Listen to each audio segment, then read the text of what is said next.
Good morning and welcome to Today in LA. That's Lower Alabama for you folks over Facebook this morning as we open up our show to the multitudes of viewers across the world on Facebook. It's the most remarkable thing that I think occurred in TV in a long, long time. This is to be able to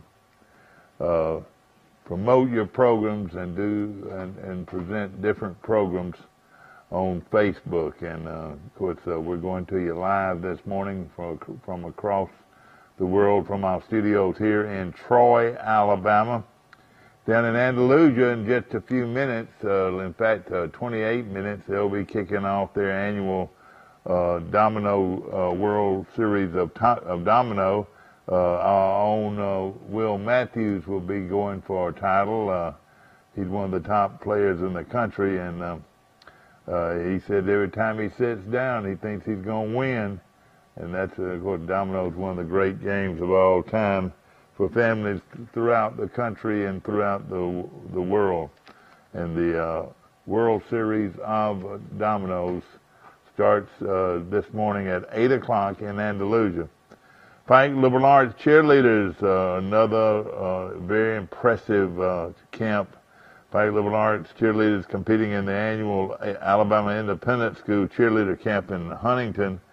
The camp stretched for 4 days, and the varsity squad took home the Alabama Independent School West Side Championship for their performance in Montgomery, and they also took home first place in the band dance, sideline cheer, rally routine. It's one of the top cheerleader groups in the country, led by two very well-known coaches.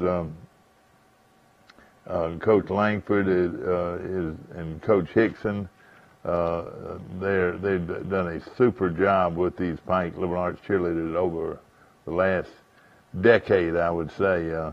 They have been very good, one of the top cheerleader groups in the country, from right here at Pike Liberal Arts School in Troy, Alabama. Post 70 wraps up everything for the state tournament. The American Legion Post 70, 17 and under baseball team will open up play in the state tournament with a pair of games today in Birmingham, coached by Ross Hickson. The post 70 team, despite taking the last 2 weeks off for a little rest, is now getting back ready to go. It's coming at a good time where they've had some rest, and the finish line comes by way of the state tournament. And of course, post 70, one of the strong American Legion programs in the state, as we said, are in Birmingham, playing for the state championship. Ozone advances to the winners bracket after a 6-1 win over Southeastern Blue. Troy Ozone began the state tournament in fine fashion when they knocked off Southeastern Blue of Montgomery in a 6-1 win in Greenville. The win for Troy advances them into the winners bracket, where they will face off with Alexandria. When you get down in the losing bracket, the first game is tough, said Josh Presswood, but it's more important to get back in the winners bracket. And for Presswood and Troy, it was just nice to get back on the field. And Parker Adams got the start and did a great job of pitching. And, of course, Jackson Cleveland followed on the mound in the fourth inning and did a very good job also for the Troy team. Of course, Cade Brookins finished the game with very good pitching. So with Adams and Cleveland and Brookins pitching very good, they were able to win that game 6-1. Now they advance to another game, and we'll be talking about that later on in our show. We've got Dan Smith, hopefully, is going to come by and talk to us a little bit. Want to mention, too, David Nelson's team is in the state tournament along with Dixie Bales. Troy has had 11 total teams in both baseball and softball participation in the state tournament. Isn't that something? 11 teams in the state tournament are playing for the state championship in rec baseball and softball.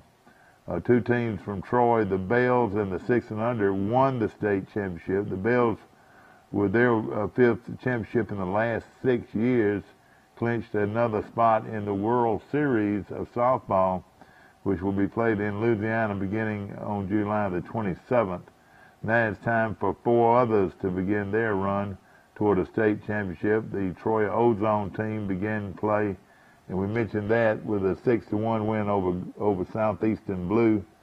And Troy will be, here we go, will be back in action at 6 o'clock against Alexandria. That's in the Anniston area.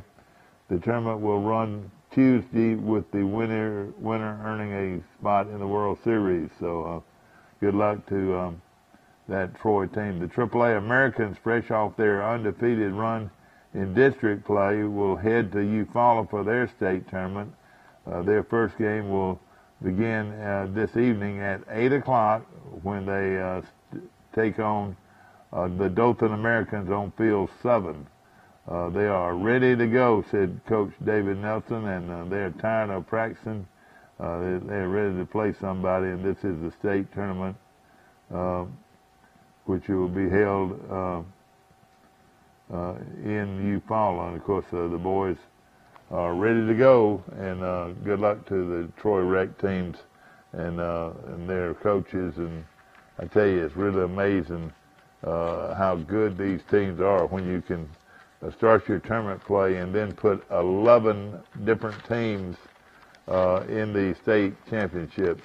A good picture of the Pike Liberal Arts cheerleaders, junior varsity and varsity, on page 6 of the Troy Messenger. And I tell you, people that live in Troy that don't take the Troy Messenger, I promise you, are going to miss out on a lot of good reading and a lot of information that they would really enjoy. And of course, we're excited about all these teams doing well, and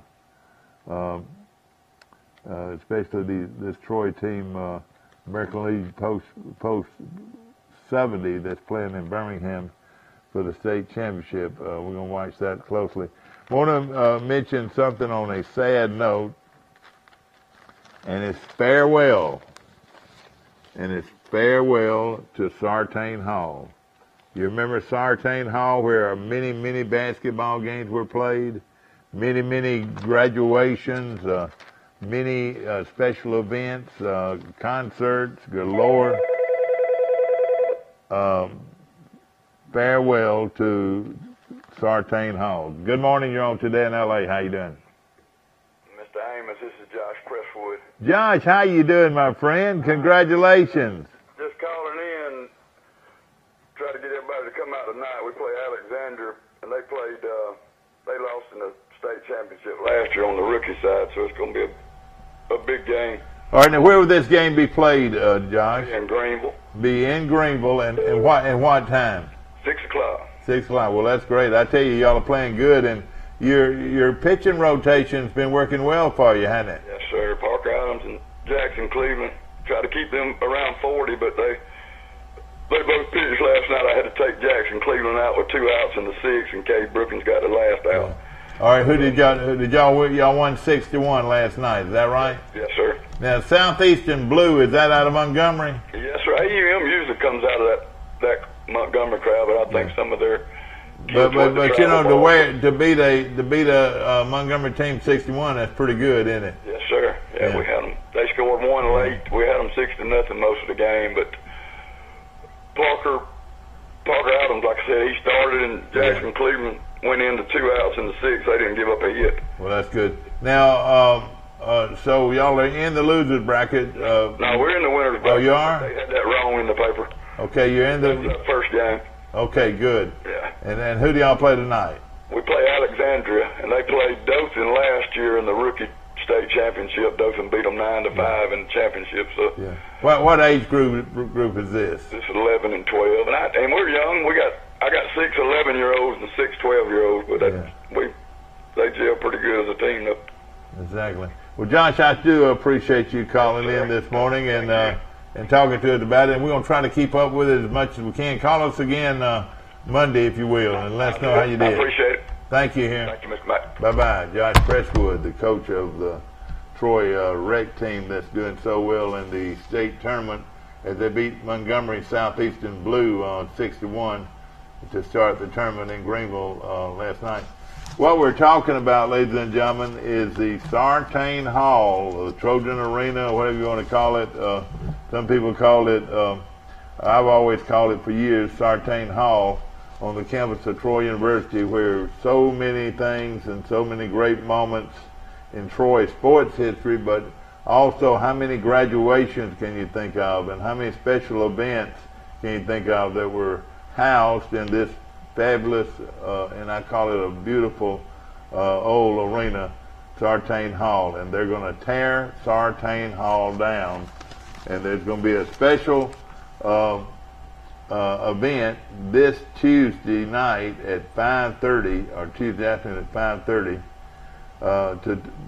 to talk about this wonderful old facility and give it one last hoorah before they tear it down.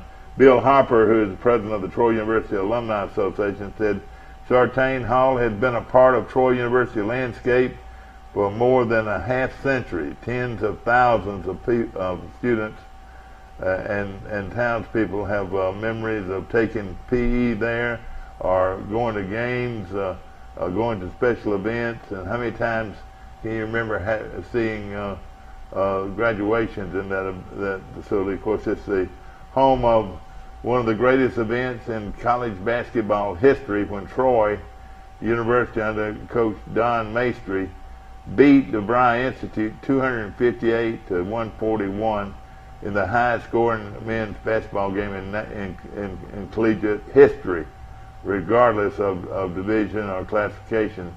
That record is considered to be unbeatable. History was made right there at Sartain Hall that night, Hopper said. And of course, we'll be talking more about that coming up, but I want to remind you that Tuesday, 5:30, there's going to be a special event honoring that great old facility. And of course, we hope a lot of people will come out. There was a time when Sartain Hall was a hub of campus activity, so almost all students were in and out of there many times. Hopper said the Troy University Alumni Association wants to offer an opportunity for people to come and visit Sartain Hall one last time to share memories or just reminisce. And the Troy University Alumni Association will host the reception on Tuesday as an opportunity for the university's extended community to say goodbye to Sartain Hall. And that facility was named after Oxford Sartain Hall for so many years, and it was such a beautiful place. At one time, it was the mecca of college basketball facilities. I don't believe anybody in the country, when they first built Sartain Hall, could match the quality of that facility. Of course, later on it was passed by, but you ask old Don Maestri how many teams just hated to play the Troy in Sartain Hall, and it would be hundreds of them. And I remember many times the coach at Middle Tennessee, one of the better programs in this part of the country for a long time, and their coach used to say that one of the hardest places to play in college basketball is Sartain Hall in Troy, Alabama. And he said, we have taken teams in there many times that were much better than Troy, but that mystique and that crowd roar at a big game gave Troy a super advantage when you had to play them in Troy. So, of course, they've had some great games there. I was there when Troy scored 258 points. They scored 130 in the first half. If you want to put that in your mind, and they hit 52 free throws. 52 3-pointers. You know, a lot of people in the game said, gosh, that team made 10 or 12 3-pointers. Well, in this game against the Briar Institute, Troy University made 52 3-pointers out of 106 chances. So if you can hit 53 3-pointers, you got a chance to score 258 points. Don Maestri, now living in Tuscaloosa. I don't know if he's going to come down for this, but I bet he will if he finds out what's going to be happening. So if you know Don and can get in touch with him, call. Don has retired once more from coaching. He was at Texas A&M this past season, but now he has retired and is now living in Tuscaloosa, Alabama. I want to mention Troy Bank and Trust Company's got a big customer appreciation day today, starting at 10:30 till 12:30 at the Goshen Troy Bank and Trust Company branch on Greenville Avenue in Goshen, and free hot dogs, and be a great time to reminisce with folks down there, and of course have a nice lunch to go with it. That's going on from 10:30 to 12:30 today at Troy Bank and Trust Company in Goshen. I want to mention our good friends at Premier Dodge, Chrysler, Jeep, and Ram, located on the bypass in Troy, and they've got their big import sale. All their import cars, from Isuzu to Hyundai to BMW to Toyota to Kia to Nissan. They've got them a tremendous selection. They've even got that powerful 2017 Toyota Tundra SR5 crew cab, and it is a beautiful vehicle, and worlds of good-looking vehicles on sale this weekend at Premier Chrysler, Dodge, Jeep, and Ram truck on the bypass, and of course they're dealing, I promise you, and we're expecting a big crowd of folks out there this weekend too. I want to mention the Troy Arts Council is serving this area since 1972. Has a lot going on. They've got some artists in this week at the Johnson Center for the Arts, and quality art exhibits going on all year long at the Troy Arts Council and the Johnson Art Center right here in Troy. I want to mention, as we talked about earlier, to talk about the success of Troy Rec baseball. It's really amazing how well they've done this year, with 11 teams making it at least to the state tournament, and we've got 2 teams are trying to win a national championship. So in fact, we've got more than that. We actually have 4 teams trying to win a state championship and then a national championship. We're going to take a short break. We'll be right back.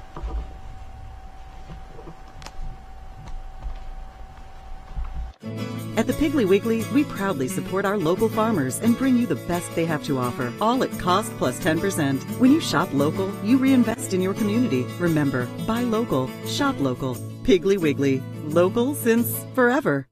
I pledge allegiance to the flag of the United States of America and to the republic for which it stands, one nation under God, indivisible, with liberty and justice for all. Here at Town & Country, we are proud to be an American. We've had you covered on the inside since 2005, and with our addition of Southern Grill and Patio, we now have you covered on the outside. Come see our great selection, where we make sure grilling and relaxing go hand in hand.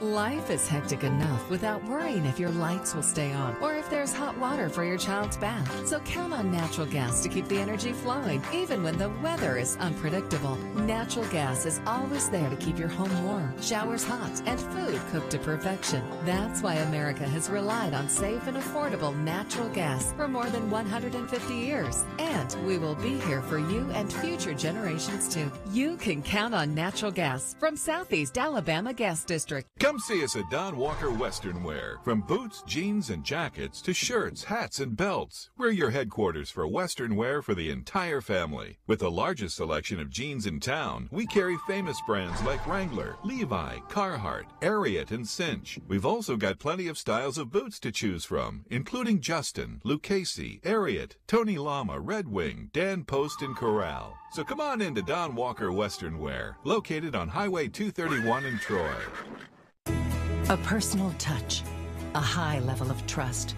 Whether it's checking and savings accounts, personal or business loans, or our local friendly service. That's what Troy Bank and Trust customers expect. But now we offer more. Free identity theft protection for our new and existing customers, protecting your family's time, money, and good name from identity theft. Because protecting your identity is now a big part of our... Back to our show, brought to you by Jean's Flowers on South Grundy Street, right in Troy. And, of course, Martha Lynn and all the great folks, for years and years and years, Jean's Flowers has been providing flowers for every occasion in this part of the country. And, of course, they can mail flowers all over the world from right here on South Grundy Street in Troy. We mentioned Dowling Equipment Rental, located in Enterprise, and that's Warren Dowling and, of course, his dad, Richard Dowling. They always like to say this: they rent from a lawnmower to a bulldozer. They've got it at Dowling Rental in Enterprise, and of course, they also carry a big line of off-road vehicles that you'll be definitely interested in when you drive to Enterprise. I want to mention our good friends at Country Financial and say hello to Melissa Parrish and all the great folks. If you need a quote on your insurance, homeowners, business insurance, automobile insurance, I promise you she'll give you a good rate. And I tell you, it's always good to keep in touch with what you're paying for your insurance, because things change, and and it's always good to keep contacting groups that can give you a better deal. So you can save money, I promise you, at Country Financial today. I've done it, and a lot of other people have, located on the square in downtown Troy. I want to mention a lot going on in our community. Of course, Atlanta, the Braves, and gosh, you want to go see a good baseball game. Atlanta is 51-40 and are dead even with Philadelphia in the East Division of the National League, and they're currently tied. And then following them is Washington. They're just 5.5 games back, so we'll be keeping up with all that as it goes on. In fact, we're going to give you a quick look at the major leagues and how everybody looks right here at before the All-Star break. I want to remind you one other thing, that Atlanta will be going up against the Diamondbacks today, starting at 6:35. Then they've got them on Saturday at 3:10, and they've got them on Sunday at 12:35. So 3 games left until the All-Star break. The All-Star break is Monday, the 16th. So right now you've got a chance to see the Braves tonight, tomorrow afternoon, and Sunday at noon. So great opportunity to go to Atlanta and see the Braves play, and they're red hot as we speak. In the American League East, the Boston Red Sox are 3.5 games up over the Yankees. In the Central Division, Cleveland is running away with that division, 8.5 games up over Minnesota. Houston on fire again. They've already won 62 games. They're 2.5 games up over Seattle. And looking at the National League, as we mentioned, Atlanta and Philadelphia are dead even with a 51-40 record. Milwaukee in the Central Division leads that division by a game and a half over Chicago. And then Arizona playing very good baseball, 51-43. They're dead even pretty much with Los Angeles Dodgers. And then only 2.5 games back are Colorado and San Francisco. So that West Division of the National League is really red hot, no question about it. We're waiting on Max Howell to call this morning, and of course want to congratulate Jeff Johnson. This guy right here, Chipola, has built one of the finest baseball programs in America. Chipola Junior College is one of the top programs in the country, and Jeff Johnson has been named the National Junior College D1 coaches National Coach of the Year, and he just does it over and over and over. He was it was Johnson's third junior college title. He won in 2007, 2017, and 2018, and he won it again this year with a 49-17 record in second straight title, with a 10-7 win over Walters of Tennessee. But tell you something else. When Troy named Bobby Pierce as their head baseball coach, I was on that committee. And let me tell you, Bobby Pierce was a great choice for baseball coach at Troy. Well, on that, also being interviewed that day was Jeff Johnson of Chipola. So, and he was sort of a runner-up in the vote getting, and the job went to, and of course he was the next person in line. But when we interviewed him, after we interviewed him, I asked somebody, said, "Who does he remind you of?" And he reminded everybody of Pat Dye. He talked and acted, and everything about him was just a good old country boy accent. And boy, his record at Chipola, he stayed on at Chipola and been there ever since. And like I said, one of the great programs in America is Chipola Junior College. And I go to the beach quite a bit, and I read the paper down there. And on Sundays, they have on their paper what players in the area are doing well in the pro ranks, and they have a list of this player plays at Florida State or this player plays at Alabama. Well, I've never seen anything like it. Chipola will probably have 15 or 20 of their players listed, compared to the next closest would be Florida State, maybe with 5 or 6. But Chipola had more players playing in major college baseball and in the pro ranks than any team pretty much in Florida, and that includes Miami and Florida State. So this guy Johnson has done a super job at Chipola, and of course he's been rewarded with the National Hall of Fame, well, actually the National Coach of the Year. I want to mention Auburn is to open up football in 2020 in the Chick-fil-A kickoff game in Atlanta against North Carolina. So that is some news out of Auburn. They start with a matchup between West Virginia and Florida State on September the 5th. Georgia will play Virginia 2 days later on Labor Day. This is 2020 now. And the game will represent the first time Auburn and the University of North Carolina have met in football since 2001 Peach Bowl. So Auburn in 2020 will be playing in that bowl game. Of course, I want to mention a few coaching changes in the Wiregrass, and The new Kinston coach is a veteran coach named George Kennedy. George Kennedy had been the head coach of 5 teams and assistant at 9 other schools in his career, spanning back to 1981.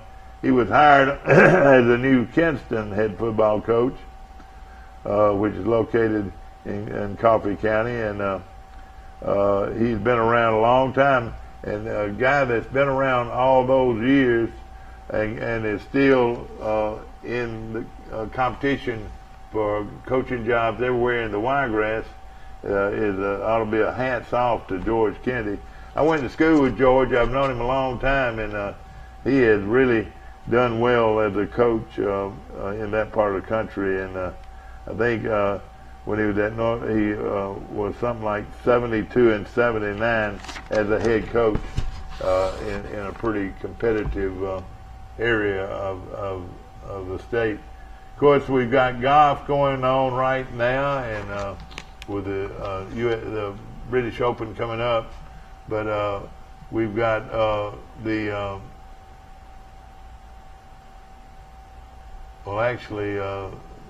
there's the Scottish Open is going on right now, and Luke List of the United States shot a 63 yesterday, and he leads that tournament. Robert Rock of England had a 64, and Richie Fowler, man, he's one of my favorite golfers, had a 64 yesterday. So the top 2 of the top 3 are Americans in the what they call the Scottish Open, which is prior to the British Open, which will be next week, and we'll give you more information on that.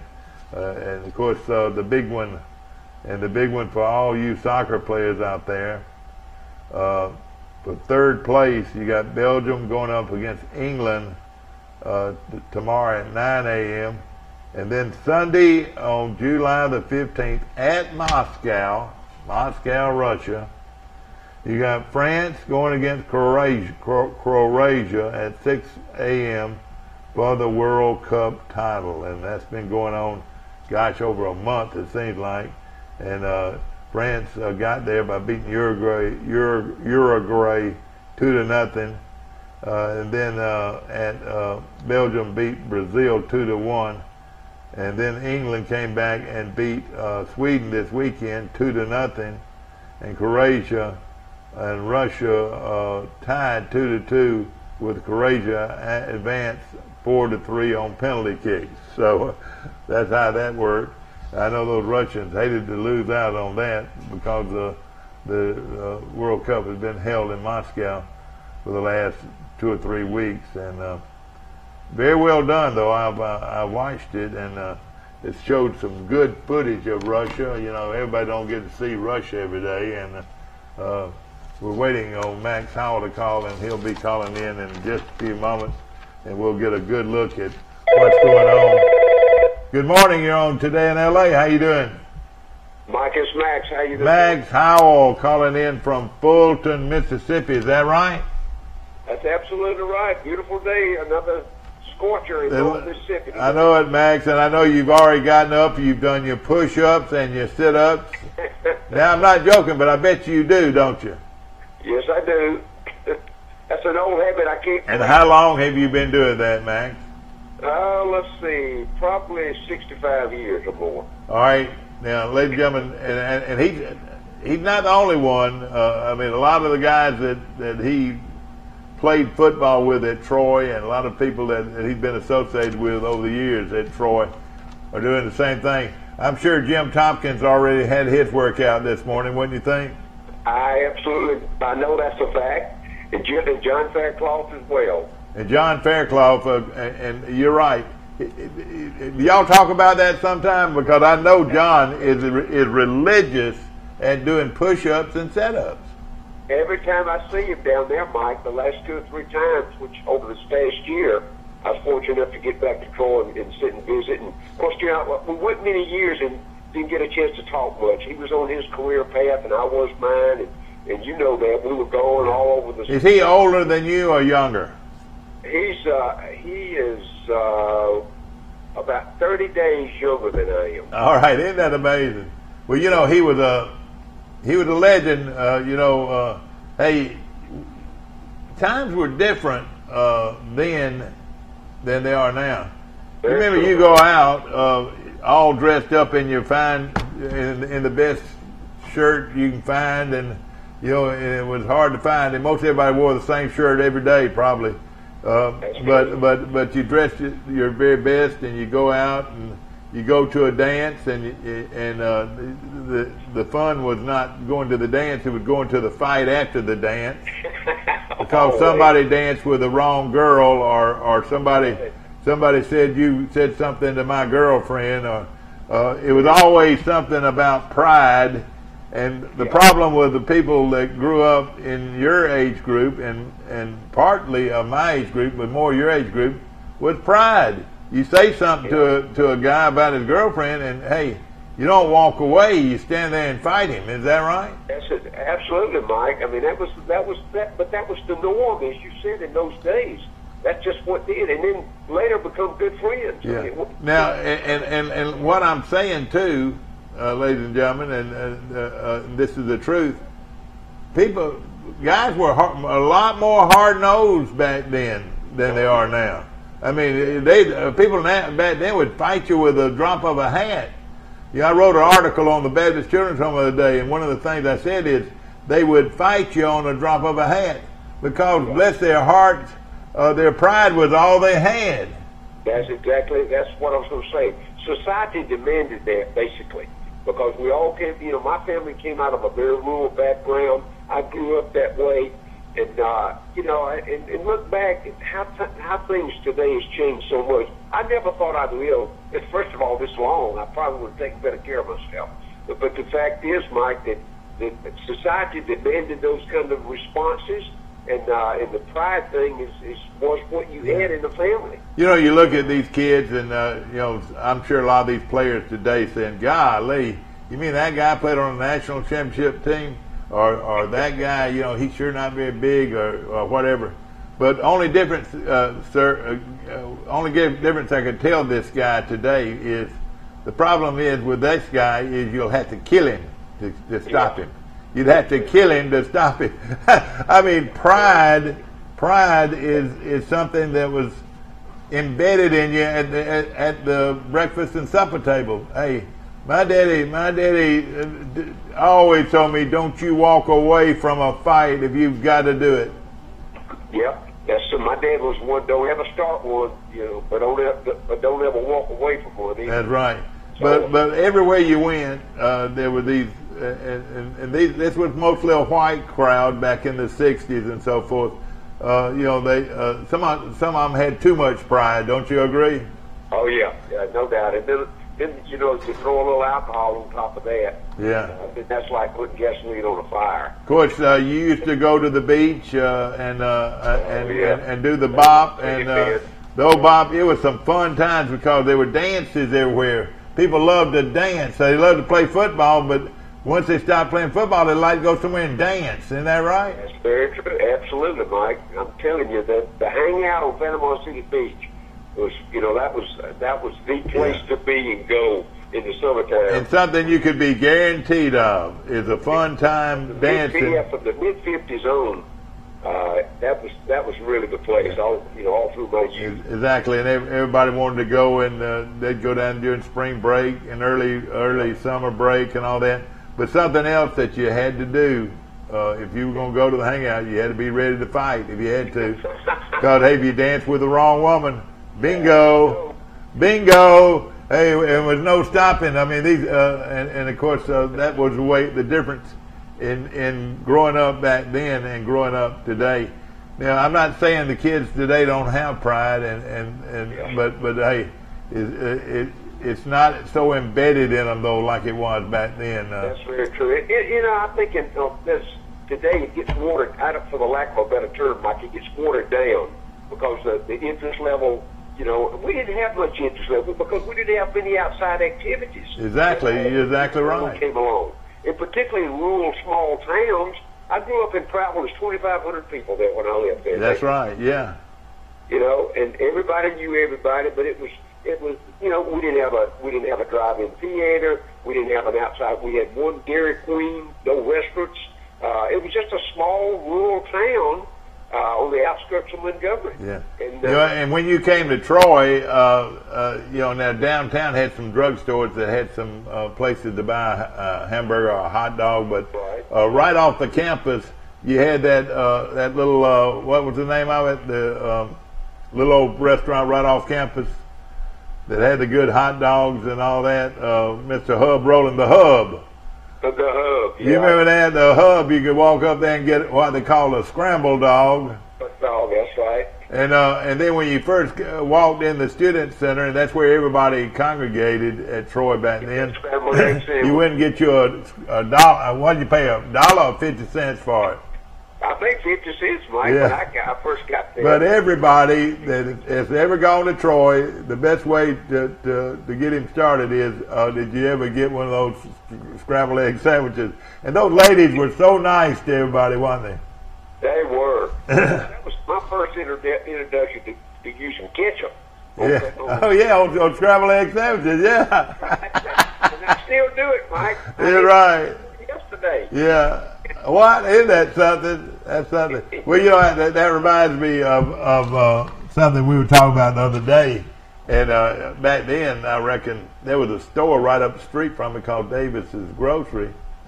And I felt like I was in hog heaven if I could go up there and buy me a Pepsi Cola and a bag of Tom's Toasted Peanuts and pour those peanuts in that drink.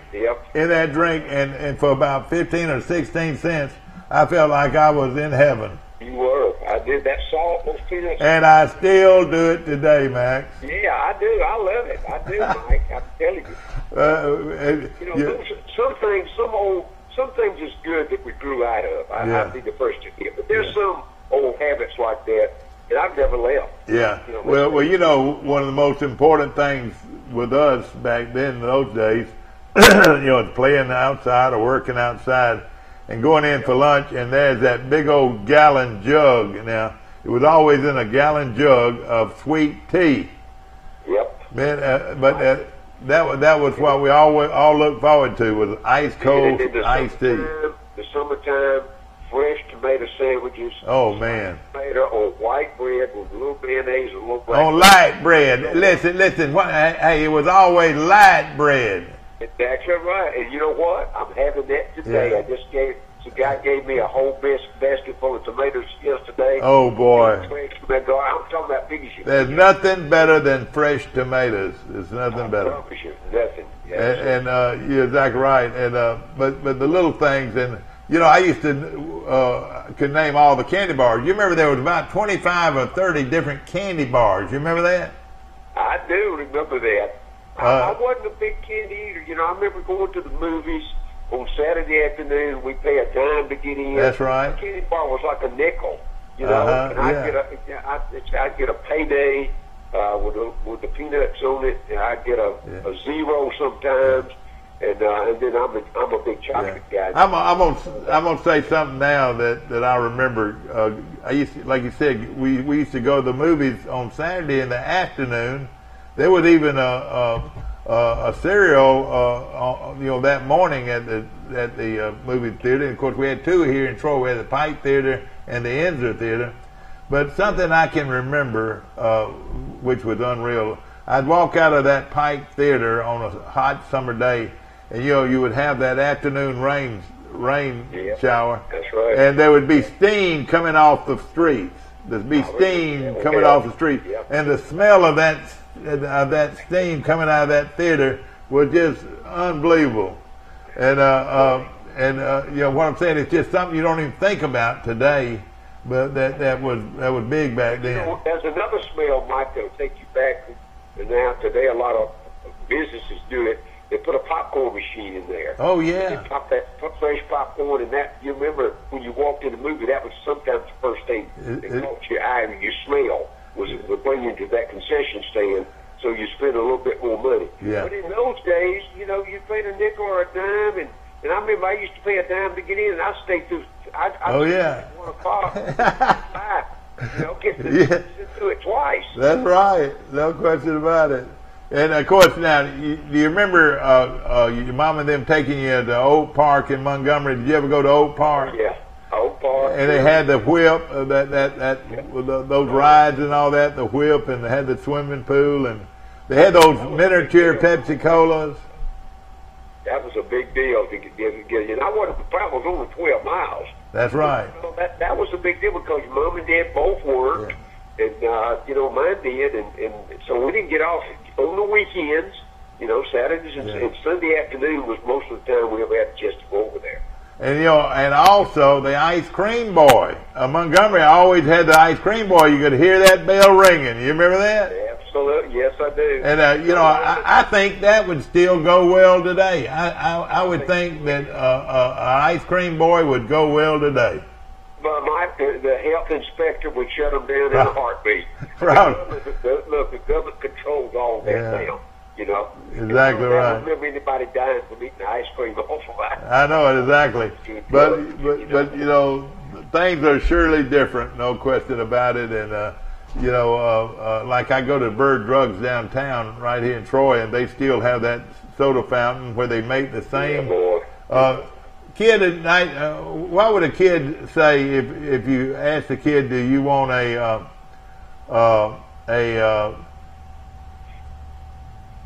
ice cream? Well, not just ice cream, but a milkshake. Or a milkshake or a malt. Malt. That's it. What I'm trying to say. Malt. They would not know what a malt was, would they? They wouldn't know what it was. No, you're absolutely right. But you can get a chocolate malt milkshake at Bird Drugs right now today. Yeah. See, I'm just saying. Of course, they don't have anything like that in Prattville anymore. That was one of the drugs that did the same thing in Prattville was Troy. It was a drugstore, had a soda fountain. It had the black and white checkered tile floors. I can remember all that just like it was yesterday. How about one of these little Mrs. Sullivan pecan pies? You remember them? Those little Mrs. that had coconut pecan pies? Yes, I do. Boy, I still buy them now. They're still out there, and boy, those things are delicious. They are. But one other thing about going to the park in Montgomery, you have your family reunions. We would have our family reunions, and they would have 5 or 6 different areas of Oak Park in Montgomery where they had the reunions. And my mother always said, just look for all the bald heads, and that was the head family reunion that I would go to. And that was traditional, though, to see all those folks down there around that little pavilion having, and there'd be 5 or 6 going on all the time. Is Oak Park still in existence? Yeah, it's still there. It's still there, and it's still a beautiful place, but it's not where it used to be. You remember those giant goldfish that used to swim around down there? Very true, I do, yes. While we were talking about earlier, Max, and before we get into talking about what's going on, farewell to old Sartain Hall, and boy, what a great facility it was. They were going to tear Sartain Hall down, and it's sad. Wow, that is sad, gosh. Of course, you were at Wright Hall, and then were you ever before you graduated at Sartain? I can't remember, Mike. When did you graduate from Troy? I graduated in '62. Oh yeah, it was still going in '62. Paul Word and them. Well, I don't know. Paul Word never played at Sartain Hall, but there was a Big Pen and all those guys. I remember that. Yeah, I remember those names. Paul. I remember him. Yeah, and I think it started around '62, something like that, and now they're going to tear it down. And of course, it was the site of when Troy scored 258 points. I was there that night, man. I was there too, and that was something, wasn't it? It was. And you know who I sat in the stands with that night? I think I told you before. Emmett Smith. That's right, because he was dating the girl from Troy. Is that right? Right. Yeah. It was. That was an unbelievable thing. But Emmett Smith was in there watching that too. He absolutely was. I the whole ball. That was unbelievable. 258 points in one game. 130 in the first. Don Mason, the coach. That's right. Yeah. They hit 52 three-pointers. Right. Yeah. And it was really something. Remember, it seemed like I talked to him later or whatever, and we were laughing about that, and he said that it got so bad that when they crossed the half court, you know, at the third, in the third quarter, that was when they played quarters. That's right. They were throwing the ball when they step across the half court, they throw it up. Yeah. They didn't take off. Well, I know they had one kid that scored 39 points and another kid scored 38. They made 52 three-pointers out of 106. And it was just phenomenal, and it's probably a record never be broken. But they're going to tear it down, and I don't know if it's going to be. It's part of that. Troy's building a new fitness center. I did see that. Yeah, it's going to be really, really nice. For you, Mike, when are they going to put up the new alumni center? When they can get somebody to donate some money, I think. Well, isn't that always the case? No question about it. And then for that, you get a chance to put your name on it. You remember? Yes, no question about it. We've got Max Howell on our show, and of course, Max, you're a busy person this time of year. People wanting to hear your comments about the coming basketball season. I still haven't seen the Phil Steele magazine yet. It's been out about 2 weeks. Well, gosh, I'm looking in the wrong place, evidently. I looked at it at Walmart this morning. Well, it's out. Oh, maybe it's probably already sold out. The first edition. Yeah. Well, it's a very accurate magazine, and of course, I'll be interested in seeing. I've heard that he doesn't pick Alabama; he's picking somebody else. Picks Clemson. Clemson. Yeah. He's got Clemson, but he's got the same four everybody else has got: Clemson, Ohio State, Alabama, Georgia, and then right below that, you got Washington and Wisconsin. Yeah. Wild cards. Alabama, and I don't know how they are able to get through all of this, but they've got another terrible injury. They had one of the top pass rushers in the country to tear his ACL just working out with a bunch of guys. Yeah, Mike, those are freak injuries. You know, just happen to turn wrong, and I'm gonna tell you an opinion. A lot of those guys, we talked a little bit about this with Jalen Hurts as well, but some of these programs are so emphasized on the weight conditioning program. See, that's a ligament damage. Oh yeah. You let your quad muscles on top of that, and and your gastro down below that. You put so much pressure on that knee with those muscles being so strong, the knee can't stand it. I mean, that's literally basically, physiologically, what happens to a guy that tears his knee up just making a wrong move. Back in the old days, Clemson, I don't know if I can remember anybody that stretched more than we did. God, they stretched. You remember how much they stretched under Clemson? Yeah, you stretched and stretched and stretched. Well, see, a lot of that came from Coach Costes. Yeah, that's right. They already knew. They already understood. He did that. He was trying to preach that. Look, those are the things, Mike. That the reason Troy put out so many good football coaches not only was the educational background, but you had all the physiological physiology and all the other stuff that you had to take there that went with that, and that put the Troy guys, ahead of the average education department. And then, of course, a lot of isometric, but a lot of push-ups, a lot of neck bridges. You remember all those neck bridges? They don't even do neck bridges anymore.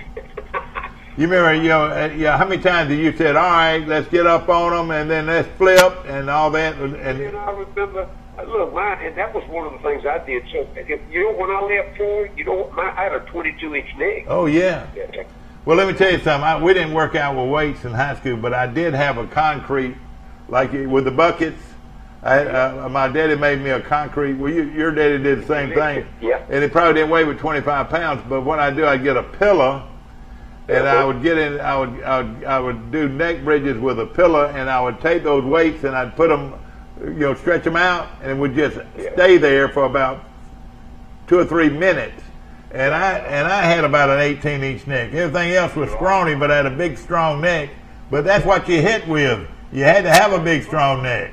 That's right, Mike. That's the way we were taught. The stuff that we taught in those days was against the rule today. Yeah. The target that you hit, from linebackers and defensive backs. I mean, we taught that. That was our highlight reel. If you got a hit like that. If you remember how things changed a lot when Alabama played and beat Nebraska 2 years in a row, one in the Orange Bowl and one in the Sugar Bowl. Sloan was the quarterback in the Orange Bowl, and Stabler was in the Sugar Bowl. Yeah. Nebraska started saying, "Gosh, how are they doing this? These Cecil Dowdy weighed 215 pounds. He was knocking this 270-pound guy on his butt in the end zone." And they were little old bitty linemen, little old runts, but they were just knocking everybody off the ball. What caused that? And then, of course, Nebraska went back and started signing kids out of Florida that could run and all that, and turned it around later on. But back then, Alabama's linemen were little old bitty guys, 190, 195 pounds. That was Jimmy Sharp. That's right. Charlie Pell. Charlie Pell was a tackle, and he was at 6 feet, 190 pounds. Oh, yeah. I mean, that's exactly. You were about that same size yourself. You were about that same size. And Jim Tompkins was. Yeah, the quickness is that's what they worked on, with Coach Bryant. They did, they had their weightlifting program. But see, the other side of that, you talk about Nebraska. Nebraska set the curve in those big guys that could lift heavy weights. That's right. But they failed to add the quickness element. That's right, and that's why Alabama was beating them. Exactly right. Absolutely right. And you know what I consider that? I consider that a coaching, Mike, because Coach Bryant figured out a way along the way to take what he had and make it and apply it to what his opponent was doing. Yeah. And he figured out a way to beat him every time. I've just glanced down, and the Wiregrass Hall of Fame is coming up this weekend. Are you a member of that? No, I'm not. John but you know what? You deserve to be a member of that. I'm gonna tell you, I am gonna talk. I don't know why that's come up in my mind right now, but boy, you deserve to be in that because you coached down at Carroll High and you coached at Troy. That's very true. I did, and that was those were. I get messages all the time from people that go back that far, Mike. And I mean, you're there every day. They're getting fewer and fewer of us. That's right, no question about it. And those are honors that you feel like along the way that you certainly would wish you could achieve to be recognized for that. Yeah. But I would say the memories itself really supersedes anything else that I've done in my career. Well, you're the gave Ozark a sort of a. They were working with weights at Ozark before they were working with weights anywhere else. I don't think they were working with weights I think you might have started the weight program in this part in South Alabama. I know. I don't think Enterprise was working with the weights back then. No, they weren't. The two things that we did when I was at Ozark, we put a weight program in and a track program. I helped build that first track in that stadium. Yeah, okay. We did it. Matthews Stadium, yeah. I had learned along the way, in particular at Troy, that the strength, but you had to have the flexibility, and you had to be quick. You had to run. Yeah. And remember, Danny Grant and Joe Kelly. That's when we won. That's right. That's right. We out conditioned people. We didn't have big old kids. Our offensive line was 150, 160 pounds. Yeah.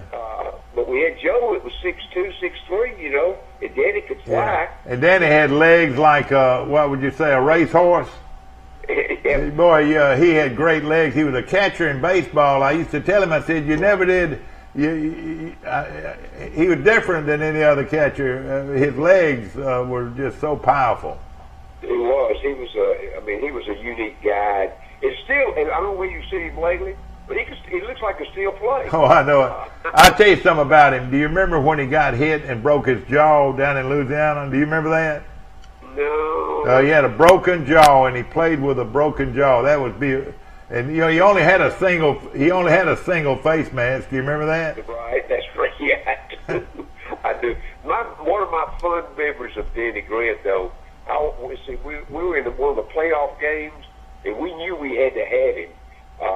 This was a medical thing. I walked in at halftime, and he was sitting on the medical table, and he had 3 needles in his leg, in his thigh. Yeah. giving him shots and Novocaine so he could run. Of course, that's illegal today. Yeah. But it didn't do any damage. It wasn't in his knee. It was just he had a bad bruise in his quadricep. Now I'm going to bring you back to something right here that, ladies and gentlemen, Matthews Stadium in Ozark has had a lot of great football games, but they've had very few college games. But I'm going to go back to 1966 when Troy played Delta State in Ozark. You remember that game? I remember that, yeah. In Ozark, Delta State had the great Jack Gregory was their big defensive end and took 2 or 3 guys to block him. And, of course, Tim Bird, had just started at Troy. He had just come to Troy. The Clemson era was gone. Max Howell was were you the offensive line coach? And I was offensive coordinator, yeah. Offensive coordinator, and then of course Billy Atkins was the head coach, and then our buddy Philip Creel was the other coach. So there were 3 coaches, and on the last play of the game, it was on the goal line. It was 4th down, I want to say. It was about the 6 or 7 yard line. Y'all ran that Patton and Grant and out. And Bird laid it right in his hands for a touchdown, and we won in the last few seconds of the game. Yep. You remember that? Yeah, I do. That series with Delta State, Horace McCool was the head coach. Yeah. And he was a character. I mean, I can remember we played them every year. You know, it was like they were in our conference, and they weren't in the conference at that time, but they were coming in what we Billy helped design the Gulf South Conference, Mike. And that was in '68 after we got. But Delta State was a primary player in that league, and in Mississippi at that time you had Ole Miss, Mississippi State, and Southern, and Delta State was right at the top as far as college was concerned. No question about it. They were very good. And in that game, here it is, Danny Grant playing in his old hometown. He had transferred from Chattanooga to play at Troy. That's right. He ran a kickback. He ran a kickoff back and caught a touchdown. I think he scored 3 touchdowns in that game. I think that's right, Mike. I do. And the great Danny Grant, and boy, he was a great one. Of course, Max Howell is our guest this morning, and of course, Max, I know you're busy. Tell us what's been going on. Well, my last project, Mike. This is my last one, I hope. I've been able to get with a group of investors, and we put the ESPN radio station in Tupelo. There's not a full-time sports station in Tupelo, and we've been able to get the license from ESPN. But here's what I'm saddled with. These guys put the money up, and I'm the managing partner. I had to start from scratch. I'm having to build the studio. I had to get the license. I had to get the contract from ESPN. I had to hang the antenna on a 500-foot tower. Oh, man. I had to hire all the personnel. I had to do all the programming. I've done it from scratch over the last 60 days, and we're going to open up September 1st. And we're going to go with a full lineup. I won't start high school football until the 3rd week, but we'll have junior college football on Thursday night, high school football Friday night. I'll have Westwood One, which will be the game of the week. Alabama's going to, I think, 4 or 5 times already scheduled for that. I got the Dallas Cowboys on Sunday. I have NASCAR. I'll have all sporting events. And we'll get into golf in the spring. And something we're going to do locally that they've never done in this market. We're going to broadcast 1 baseball game a week live, either junior college or high school. And during basketball season, we're going to do some high school basketball as well and put that on the air. Nobody's ever done that here before. How strong will this station be? It's the license calls for 25,000 watts. We're going to start at 2,500 because we got some smaller stations, but we got to get the frequency changed so we can blast out with 25,000. But 25 at 4, we're going to be at 400 feet above the ground with our antenna. At 2,500, it'll reach from here to Oxford to Starkville and DePark. That's good. About a 50 or 60 mile radius. That we're going to How about Tuscaloosa? Will it reach Tuscaloosa? We'll reach there. Once we go to 25,000, yes, it will. Yeah. Well, I know that's got to be one of your goals, and that is really going to be something. excited about it. I spoke to a group last night, yesterday morning for breakfast, about 40 businessmen in Tupelo, and picked up about 15 to 20 sponsorships. That's how is one of those guys? Is one of those guys in Tupelo, Jim Simmons, that played at Alabama? Do you remember him? That name. He wasn't in that group yesterday, but I know the name. Yeah, of course he's from Tupelo, and of course that is great. And you know, Tupelo is what, 50, 60,000 people? How many people live in Tupelo? Yeah, it's about 50,000. And here's the thing, Mike. There's 26 radio stations. In Tupelo, Mississippi, and not one sports talk. What? That's exactly right. There's not been a full-time sports talk show in about 5 years. Isn't that amazing? So we're gonna bring back, and I think that's where all the excitement, particularly starting off with football season like it is. Mississippi State's going to be pretty good this year. A lot of interest in what's going on there. I think that Ole Miss will rebound over the next 3 or 4 years of their problems. And of course, we got Alabama an hour and a half away. That got a lot of Alabama fans in this market right now. Yeah. Now you're gonna do some. You're gonna do some color TV stuff too, aren't you? Yeah, I'm hoping that it looks like Raycom is going to bring me back to do the high school stuff in Alabama on the championship. You know, Raycom sold out. Oh yeah, I found that out through Johnny Williams yesterday. I didn't know that. Yeah, they did, and they're going to keep. Raycom's going to keep. I mean, the new group, Gray, sold out to Gray TV. They're now the third largest network in the country. Isn't that amazing? As far as TV network is concerned with numbers. They're going to do away with covering high school football after this year. Yeah. They're going to keep the college game, the ones that Johnny's been involved with, the Camellia Bowl and those guys, but they're going to cut it. I think I've been told that I'm going to come back and do the color for the state playoffs this year in Alabama. Yeah, well, that's something. I want to mention right now, Max, going on in this area, we're having a chicken contest. Who has the best fried chicken in the country? And it's down to 2 local restaurants. One of them's the Chicken Shack in Luverne.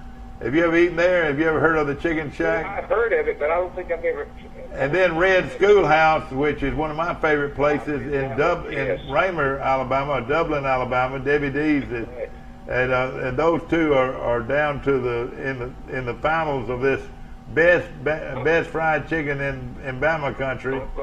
Yeah, I'm voting on the Red Schoolhouse. It is good. Have you eaten there a few times? Oh, listen, remember I was a principal at Raymer. Yeah, that's right. Yeah. So, I eat there regularly. That was my outing. That was right, no question about it. Of course, let me ask you this, Max, how times have changed. Ladies and gentlemen, I can remember when Troy was on a quarter system, where a player would come in the 1st of August.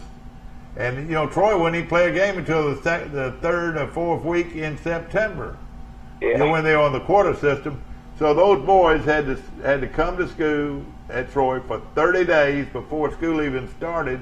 School didn't even start until the 15th or 16th of September.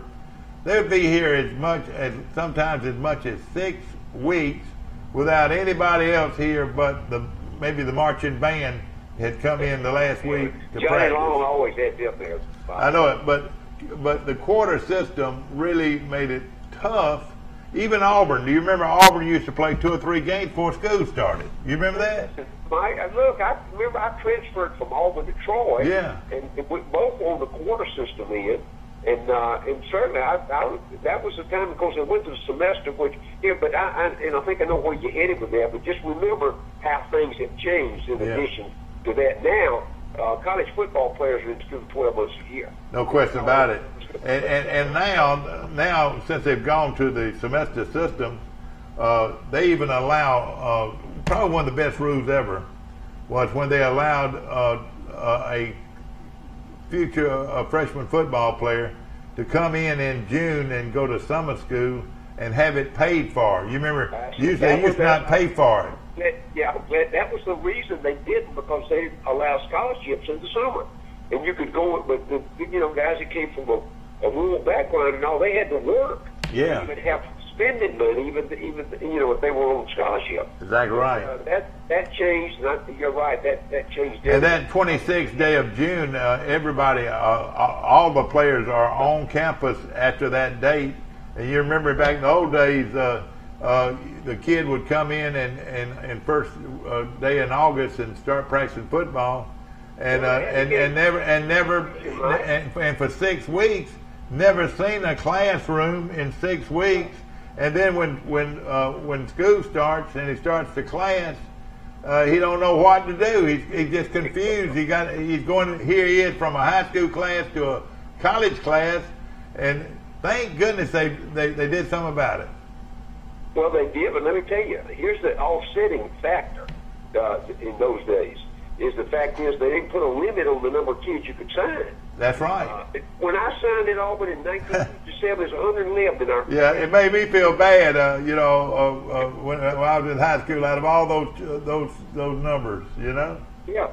See but remember too that there was no off-season conditioning program, no mandatory program to be in shape.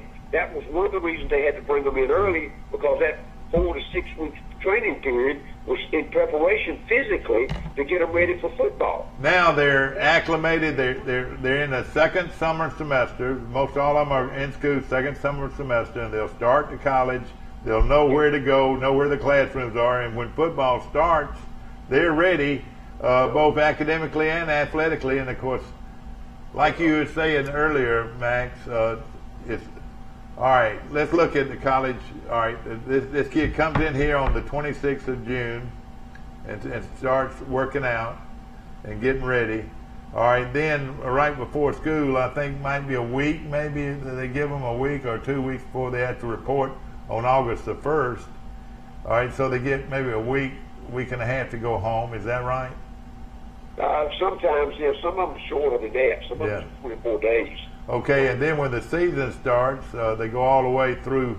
Now it's going to be December the 5th at least, every year. The playoffs is all the way up to and then you're in a bowl game and you go all the way up to the first of the year. There's maybe a week and a half after the bowl game where they'll have a little time to go home in January or whatever. The off-season program.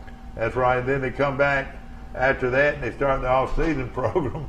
And then during the spring, I think they might have a week off during the spring. But you look, like you said just a while ago, it's just like a business. I mean, they have very little time off.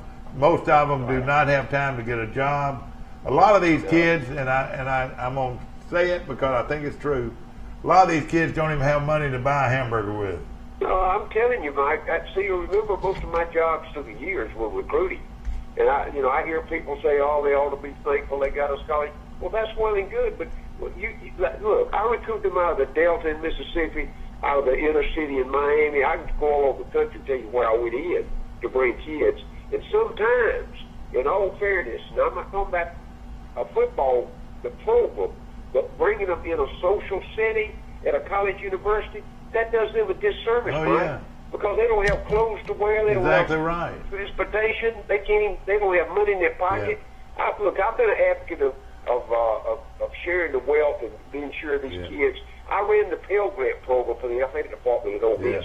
So I already had a formula set up by the government for those underprivileged kids that needed financial help. Now, people say, well, those guys can get financial help from the government. Let me tell you where that money goes. Those kids don't get to keep. Those kids are so poor at home, they have to send that $1,500 a year back to their house so their family can eat. I just go in and tell you some really, really awful stories. What we're leading up to, they ought to at least give them some kind of stipend. Back even in your days, they gave you money to get your laundry done, didn't they?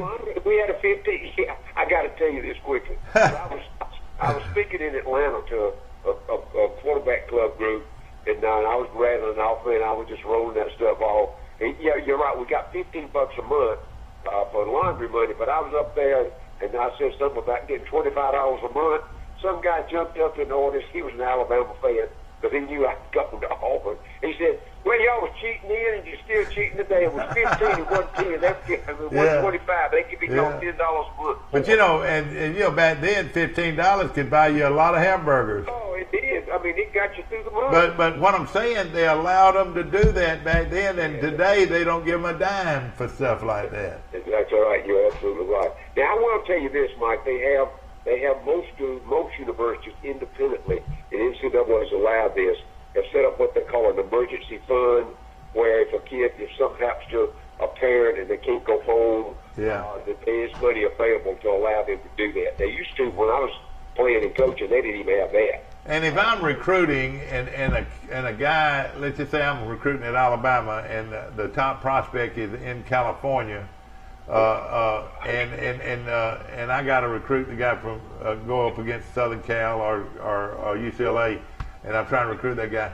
Why on earth would the kid want to play at the University of Alabama, which is 2,000 miles from Los Angeles, and his parents not be able to afford to be able to fly out to every ball game and all that? How in the world does Alabama get a player like that over?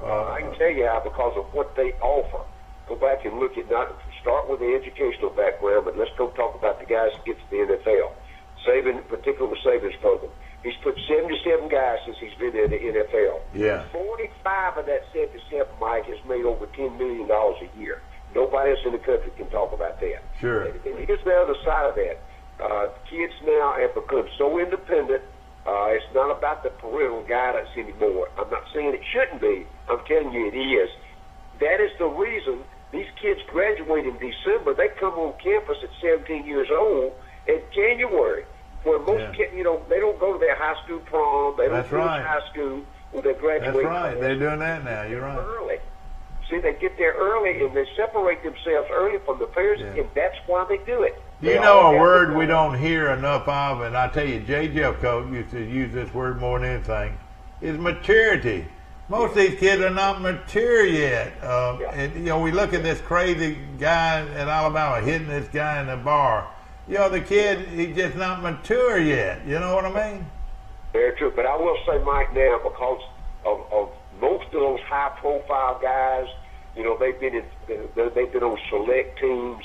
They've been on, they started off on a 7-on-7, and they travel in the summer. They do tournaments and all that stuff. They have become more mature than it was when we came along. Yeah.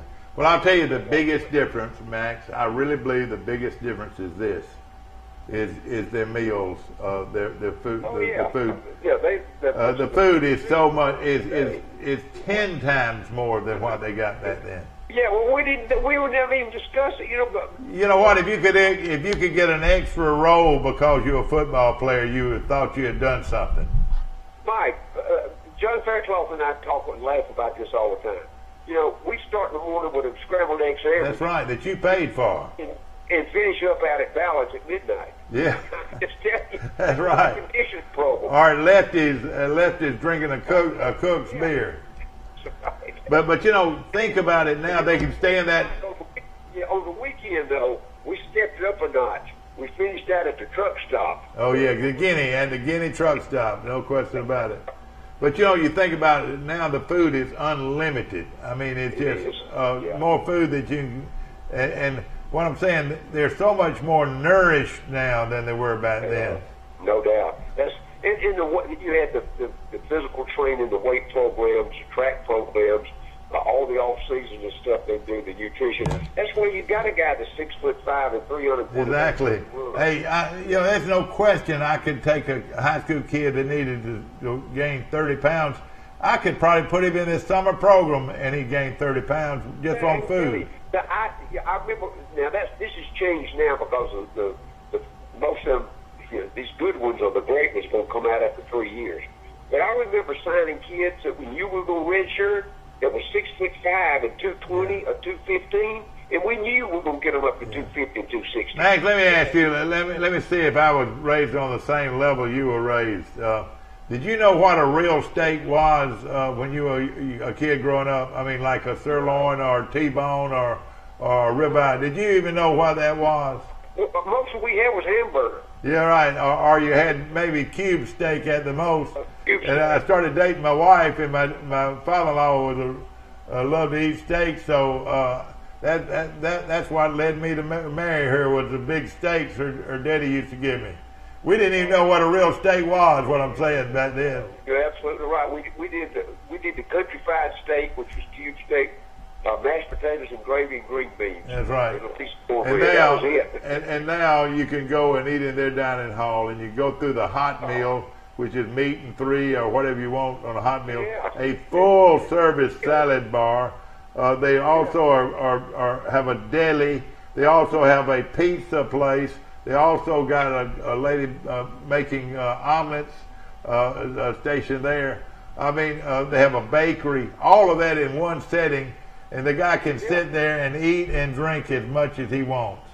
And most of them will stay open till like 10 or 11 o'clock at night, so they can come back in. And ladies and gentlemen, back in the old days, if you got an extra roll, you were lucky. Isn't that right? Very true. And of course, everybody used to brag about Coach Bryant. At Alabama, the places, of course, there's unlimited money at Alabama and Auburn. They eat these gigantic ribeyes and T-bones through their regular dining line, wouldn't you say? Yeah. Because the athletic department had their own dining line, isn't that right? Yeah, they did, and their own chefs and all that, and they would dictate. Of course, that was when they had dorms. In fact, I would say right now that the University of Alabama food, dining hall, probably is the best place to eat in Tuscaloosa, wouldn't you think? Yeah, I would say, but let me just tell you, some people don't even know. Do you know at the stadium that they hire specific chefs for the boxes, for the fans? Oh, yeah.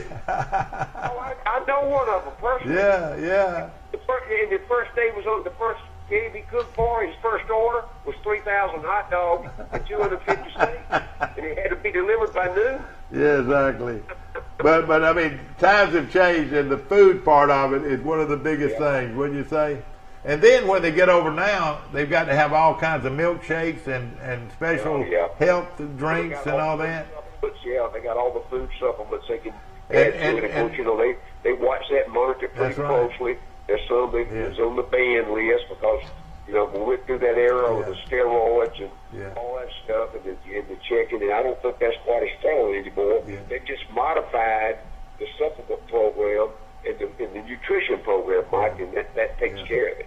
The difference also is today, back when I was in school, if you missed lunch or dinner, if you missed that, you just didn't eat. You didn't have any extra money to go buy something.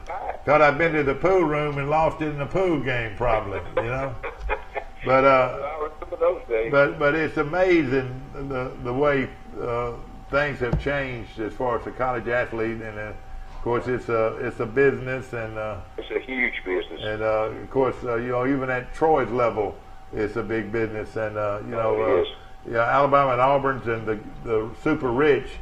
I mean, it's just money is unlimited. Here, I read some numbers, and again, I won't go back. I just remember they just released this past week. I saw that too. Did you see the gross numbers of FA department's income? Revenue, and it was Texas A&M and who else? Over $200 million. Well, yeah, Alabama was second, but they were $71 million behind Texas A&M. That's right. Texas A&M is the richest school in America. That's right. Yeah, they did. For athletics, and boy, it's something. That's why they could afford to pay Jimbo Fisher $75 million for 10 years and guarantee it. If they fired him today, they won't. It's the craziest thing in the world. And nowadays, assistant coaches are making on average are making $500,000 or more, aren't they? Let me take Mike. And the job I left in Ole Miss, I left there in 92. I was making $65 in a car. Yeah, and that was good money. Yeah, it pays $350,000 a day, the same job. Isn't that amazing? Same wood. So, I figured I retired too soon, or I was born too early. Yeah. Well, another thing, the big thing that's going up where the super rich, the schools like Alabama, Texas A&M, Southern Cal, Auburn, all these big paying schools. One of the things that is so huge now is they hire consultants. They probably have 10 or 15 former coaches that are being paid a salary to be a consultant at Alabama. Mike, you know how many they got? How many? 40. Isn't that amazing? And there's no rule that say one day they'll NCAA open. And a lot of these guys are former, well-schooled coaches. Nick Saban hired Butch Jones from Tennessee. Yeah, that's right. I mean, Former Tennessee quarterback is. You know what? And you know why they hired him, Mike? For one game. All Coach Saban wanted was to tell him about Tennessee. Yes, he does. Isn't that amazing? It is amazing. I'm just saying. Yeah, but the super rich can just do anything they want. How about this? Because of Alabama, the NCAA just passed a rule on how many guys on the sideline and in the box can have a headset on. Yeah, that's right. That's why that came up, wasn't it? Absolutely. That was Malzahn doing that, wasn't it? Saban had about 25. They cut it down to like 8. Oh, gosh. You know what? They probably got a coach. This is how bad it's getting. They probably got a special coach just for the extra point and field goal holder, for the holder. They got one for every position on the field. Oh, gosh. Nothing but guards, nothing but tackles, nothing but anything. They got one for every guy, and they monitor every snap. Yes.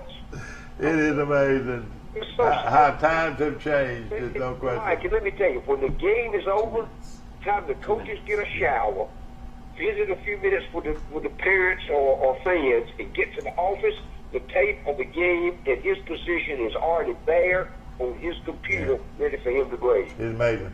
Now, you know, as an assistant at Troy under Billy Atkins, and now I was assistant under Jim Tompkins at Charles Citizens High School, and every Sunday morning or late Saturday, I'd have to go to the Enterprise and pick up the tape. Did you ever have to do that? In your coaching career, did you have to go to Dunaway's and pick up the tape? Let me tell you what we did. One of us would either have to go get the tape. Let me tell you what the other one did on Sunday morning. The other one carried the injured guys to Columbus. That's right, yeah. Dr. Houston's clinic. That's right. Jim Andrews, the best-known orthopedic in the world, was an intern. And you know, the thing about it, there'd be a line of about 10 or 15 coaches waiting to get the tape because Dunaway and Enterprise, I feel like I'm right by saying that, was the only guy that did it in this part of the country. Yeah. And there'd be 10, 12 coaches waiting to get the tape. We had ours done in Montgomery. And a lot of times I just drive to Montgomery or Phillip would drive to Montgomery and be sitting up at 6 o'clock on Sunday morning. And you know who did a lot of and I'm going to make some folks cry. And, of course, I want to remind you that Dr. Alan Jones' funeral is today at 2 o'clock from First Baptist Church. Great man, Dr. Alan Jones, dentist, local dentist here in Troy for many years. And we're going to miss him, no question about it. But Max, it's just amazing how things have changed, around here and everywhere else. No doubt about it, Mike. Time moves on. We understand some all right. I'm in favor of some of the changes I wish had never changed. Yeah. Never. All right, before you go, real quick, what's for supper? Mike, this is the cooking season this time of year. This coming up this weekend. Last weekend we kind of cut back where it's been so hot to cook outside. Oh yeah, I know it. You know what we did? We drove over to Buffalo Wild Wings and had all the wild wings we could eat. In our group, we took 12 guys in there and watched a little TV and just talked about old times. But this coming Sunday night, I'm doing steaks for the guys. They've already called and asked me. I'll do ribeyes. They have a special cut, about 1 inch and a quarter. I'll marinate those. During the day, I do a base Worcestershire, garlic, and black pepper. I'll let them sit for about 3 or 4 hours. I'll have it heat. I turn that heat up high. I do it off a gas grill. I turn it up high. I'll sear them and flip them about twice and baste them each time. Most of my guys like them rare to medium rare. Then, of course, we'll do the traditional side. I'll do baked potatoes. A lot of them like baked sweet potatoes now. I'll do that.